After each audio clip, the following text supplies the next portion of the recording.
आदरणीय सुधांशु जी का हम उनका उद्बोधन सुनेंगे। हम लोगों के कुछ भाव हैं सेवा में। श्री सुधांशु जी, आप माननीय सांसद हैं, राज्यसभा के राष्ट्रीय प्रवक्ता हैं, हम सबकी वाणी हैं, हमारे दर्द को शमन भी आप हैं और जो पीड़ा है उसको व्यक्त भी करते हैं। और भारतीय प्रखर प्रज्ञा, मेधा, त्वरा के उत्कृष्ट उदाहरण। आपके पास प्रति उत्पन्न बुद्धि है। कभी कभी सवाल ऐसे दागे जाते हैं गोलों की तरह, पर आप उसको जिस तरह शानदार तरीके से उसका प्रति उत्तर देते हैं, इसका अर्थ है कि आपको प्रति उत्पन्न बुद्धि है। श्री राम कृष्ण, गौतम, महावीर, अरविंद, दयानंद के देश में राष्ट्रीय मूल्यों के प्रखर प्रहरी के रूप में आप कोटि कोटि भरत जनों के आदर्श हैं। यांत्रिकी इंजीनियरिंग में पीएचडी के साथ ही आपने भारतीय वेद, वेदांग, उपनिषद ग्रंथों, इतिहास तथा गुरुजनों की वाणी से अद्भुत ज्ञान अर्जन किया। आप सबसे कम आयु में आपने जो प्राप्त किया और जो राष्ट्रवादी विचारों के साथ भाजपा के प्रवक्ता होकर सनातन के प्रहरी एवं अतीत के गौरवशाली पृष्ठों के प्रकटकर्ता तथा अपनी स्पष्टवादिता के लिए आप सुविख्यात हैं। लोकतंत्र के मंदिर में आप सदैव भारत की प्राचीनता, सनातन के गौरव तथा हिंदुत्व के पक्ष में मुखर होकर जातिवाद, भाषावाद, क्षेत्रवाद के विरुद्ध सामाजिक समरसता तथा वसुधैव कुटुंबकम का पांचजन्य नाद किया आपने। आप सरल, सहज, सौम्य तथा सनातनी आभा के धनी हैं। आप पर सदैव शिव की कृपा, श्री वृंदावन बिहारी नारायण की करुणा तथा सर्वमंगला माँ का अनुग्रह बना रहे। आप अपनी ओजस्विता, तेजस्विता से भारत माता का मान बढ़ाते रहें। इस मेरे बच्चों ने चाहा कि दीदी माँ, आपको ये पता है कि आप 60 की हो गई, पर हमें दुनिया को बताना है कि आप 60 आ गई, इसलिए हम एक कार्यक्रम करेंगे, लेकिन उस कार्यक्रम में सुधांशु जी चाहिए। तो हमने कहा आप निमंत्रण दो, वे जरूर व्यस्ततम समय में से समय निकाल कर आएंगे। आप आए हैं, हम आपका स्वागत करते हैं और आपका अभिनंदन करके सारा वात्सल्य परिवार आनंदित हो रहा है। आपकी तालियों में जोश होना चाहिए। बहुत बहुत आशीर्वाद। अभी मैं आपको माइक समर्पित करती हूँ। अपनी वाणी का प्रसाद दीजिए सबको।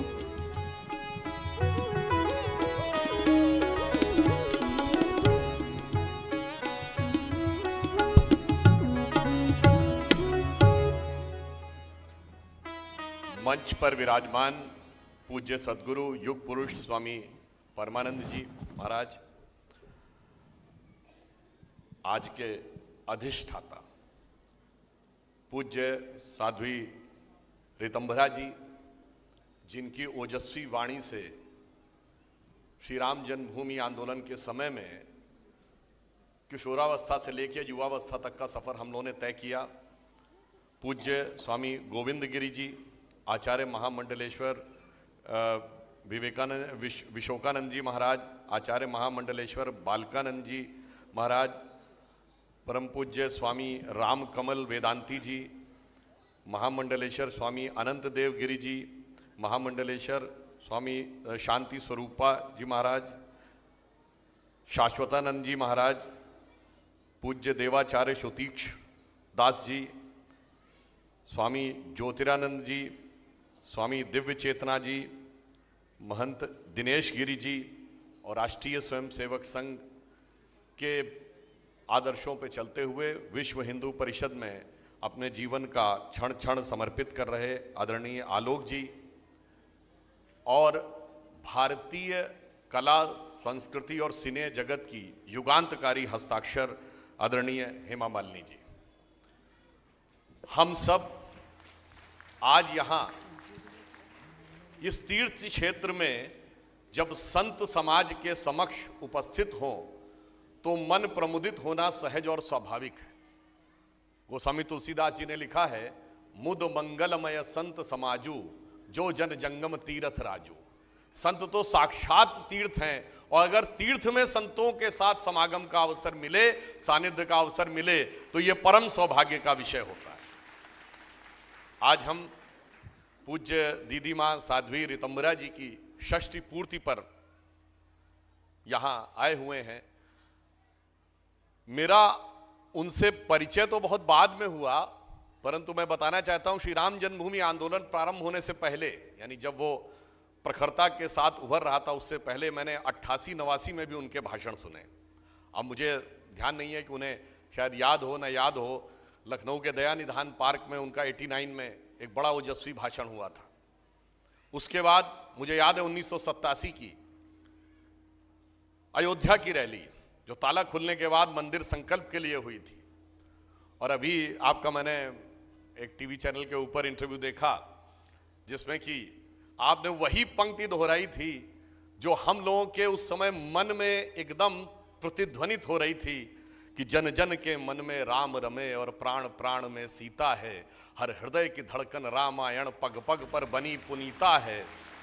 यदि राम नहीं है श्वासों में तो प्राणों का घट रीता है।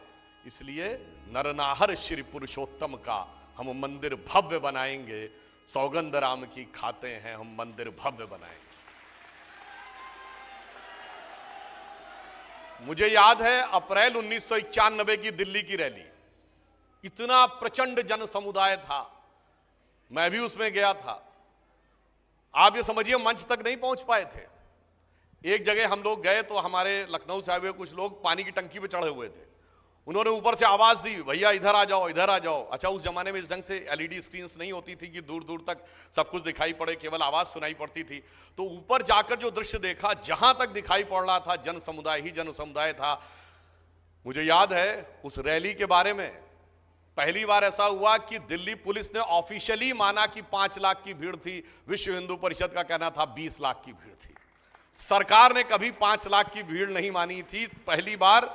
और दिल्ली पुलिस ने औपचारिक रूप से संघ के स्वयंसेवकों और विश्व हिंदू परिषद के स्वयंसेवकों का आभार व्यक्त किया था। उन्होंने कहा था यदि इन सब ने सहयोग नहीं किया होता तो इतनी बड़ी भीड़ को हम केवल अपने तंत्र के आधार पर व्यवस्थित ढंग से नहीं चला सकते थे। और उसमें मुझे याद है ऋतंबरा जी का वो भाषण, जब उन्होंने कहा था श्री राम जन्मभूमि के विषय को लेकर कि भारत की है राम आत्मा, प्राणों से भी प्यारा है, गली गली में गूंज उठा मां भगवती का जयकारा है, और कहो गर्व से हम हिंदू हैं। तो सारा समुदाय कहता था हिंदुस्तान हमारा है। वो जो हम लोगों ने अनुभव किया वो अपने आप में एक अलग अनुभूति थी। मैं दूसरा स्मरण याद करता हूं, 2002 जुलाई का महीना में न्यूयॉर्क में था, और उस समय फ्लशिंग्स में गणेश मंदिर में आपका एक बड़ा कार्यक्रम हुआ। मेरे ख्याल से रक्षपाल सूद जी भी उस समय रहे होंगे। मैं उस समय वॉशिंगटन में उनसे मिला था 2002 की उस यात्रा में, और उस समय पंडित जसराज जी भी आए थे, और बाहर कुछ ऐसे लोग मूढ़मती लोग विरोध भी कर रहे थे।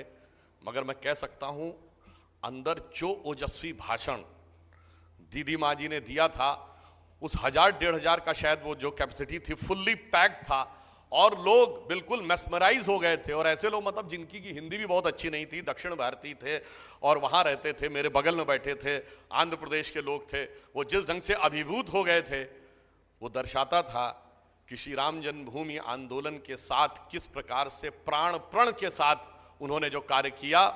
मैं कहना चाहता हूं कि वो दौर बड़ा कठिन था, इतना आसान नहीं था। हम लोग बच्चे थे, मगर इतना तो हम लोगों ने देखा है, स्कूल से यूनिवर्सिटी की तरफ जा रहे थे, तब कोई ये थोड़ी था कि ये कोई टाइटल सूट है। तब तो ये था कि राम हुए थे कि नहीं, पहले ये तो साबित करो, अयोध्या यही हुई थी कि नहीं ये साबित करो। और हम लोग एकदम अकेले थे। परंतु आज मैं उनकी षष्ठी पूर्ति पर उनको समर्पित करते हुए महादेवी वर्मा जी की वह कविता की पंक्ति मुझे याद आती है कि दूसरी होगी कहानी, शून्य में जिसके मिटे स्वर, धूल में खोई निशानी। दूसरी होगी कहानी, शून्य में जिसके मिटे स्वर, धूल में खोई निशानी। पर आज जिस पर प्रलय विस्मित मैं लगाती चल रही नित, चिंगारियों की हाट और विद्युत शिखाओं का ये मेला, पंथ होने दो अपरिचित, प्राण रहने दो अकेला। और आज ये भी संयोग देखिए, षष्ठी पूर्ति पर ईश्वर ने कैसी कामना पूर्ति की है कि जहां पर लोग कहते थे श्री राम जन्मभूमि में परिंदा पर नहीं मार पाएगा, आज ही प्रधानमंत्री श्री नरेंद्र मोदी जी ने अंतर्राष्ट्रीय हवाई अड्डे का वहां पर लोकार्पण किया है और 22 जनवरी को 100 से अधिक विमान वहां पर आएंगे। बताइए, जो कहते थे परिंदा नहीं पर मार पाएगा, अब अंतर्राष्ट्रीय विमान वहां पर आएंगे। और अंतर्राष्ट्रीय विमान क्या खोजते हुए आएंगे कि लघु सुरधनु से पंख पसारे, शीतल मलय समीर सहारे, उड़ते खग जिस ओर मुंह किए, समझ नीड़ निज प्यारा, अरुण यह मधुमय देश हमारा। अब यह वास्तविकता में मधुमय लगने लगा है। और मैं यह भी कहना चाहता हूं कि यह अमृत काल का पहला ही वर्ष था। प्रधानमंत्री श्री नरेंद्र मोदी जी ने कहा था कि अमृत काल है 25 वर्ष का समय, जब भारत 75वें वर्ष से 100वें वर्ष में प्रवेश करेगा। और मैं इसे एक बहुत सुखद संयोग मानता हूं कि दीदी माँ जी की षष्ठी पूर्ति अमृत काल के प्रथम काल अर्थात उषा काल में हुई है। वैसे श्री राम जन्मभूमि का की प्राण प्रतिष्ठा जो हो रही है, मैं कोई बहुत बड़ा ज्ञाता नहीं हूं, पर थोड़ा सा जो मुझे जानकारी है, उस दिन सर्वार्थ सिद्ध मुहूर्त भी है और अमृत मुहूर्त भी है और द्विपुष्कर योग भी है। और द्विपुष्कर योग में कहा जाता है कि दोहरा लाभ मिलता है, तो एक लाभ तो मिल ही गया है और आगे जो इच्छा करी हो मन माही, हरि प्रताप कुछ दुर्लभ नहीं। हो सकता है अन्य भी कई इच्छाओं की पूर्ति इनके द्वारा होनी हो। यहाँ मैं फिर एक और बात याद दिलाना चाहता हूँ कि इस समय जो परिवर्तन देश में हुआ, ये सिर्फ संयोग नहीं, ये देव योग भी होता था। मैं पहले भी ये बात बोल चुका हूं कि 9 नवंबर 1989 को जिस दिन शिलान्यास हुआ था श्री राम जन्मभूमि का, उस दिन देवोत्थानी एकादशी थी। 30 अक्टूबर 1990 को जिस दिन अयोध्या में गोलियां चली थीं, परिंदा नहीं पर मार पाएगा वाला, फिर 2 नवंबर को गोलियां चली थी, 30 अक्टूबर 1990 को भी देवोत्थानी एकादशी थी। और इसे संयोग मानिए या दैव योग मानिए कि 9 नवंबर 2019 को जिस दिन सर्वोच्च न्यायालय का जजमेंट आया, उस दिन भी 8 और 9 नवंबर को देवोत्थानी एकादशी थी। अब मानो तो मैं गंगा मां हूं, ना मानो तो बहता पानी, परंतु जो समझ सकता है उसे समझना चाहिए कि यह दैव योग क्या था। मैं यह भी कहना चाहता हूं कि बहुत से लोग हम लोगों से टीवी डिबेट में बहुत बोलते थे कि भाजपा वाले आ गए, कहते हैं रामलला हम आएंगे, मंदिर वहीं बनाएंगे, पर तारीख नहीं बताएंगे। साहब, राम मंदिर कोई इमारत नहीं था और इसकी तारीख कोई डेट नहीं थी, ये काल चक्र की गति थी, भारत के काल चक्र की गति। बस यूं समझिए, जो बात मैंने अभी कुछ दिन पहले कही थी उसको यहां पर पुनः रिपीट करता हूं। जब तथाकथित बाबरी ढांचा था तो भारत का फॉरेन एक्सचेंज रिजर्व 1 बिलियन के नीचे था, अर्थव्यवस्था ध्वस्त हो गई थी, सोना गिरवी रखना पड़ा था। अप्रैल 1991 दो बार रुपए का अवमूल्यन हुआ था, जुलाई और अगस्त 1991। और उसी समय विवादित ढांचा भी टूटा था और अर्थव्यवस्था का पुराना नेहरूवियन मॉडल भी ध्वस्त हुआ था। अर्थव्यवस्था ने भी नया आकार लिया था, श्री राम जन्मभूमि ने भी नया आकार लिया था और देश और समाज ने भी नया आकार लिया था। और उसके बाद अगला बड़ा चरण आया जब 2003 में रडार मैपिंग हुई और खुदाई हुई और उसमें खंभे निकल आए, जहां से सिद्ध हो गया कि नीचे मंदिर है। उस समय भारत का फॉरेन एक्सचेंज रिजर्व 100 बिलियन पहुंचा था। 2003-4 में हम करंट अकाउंट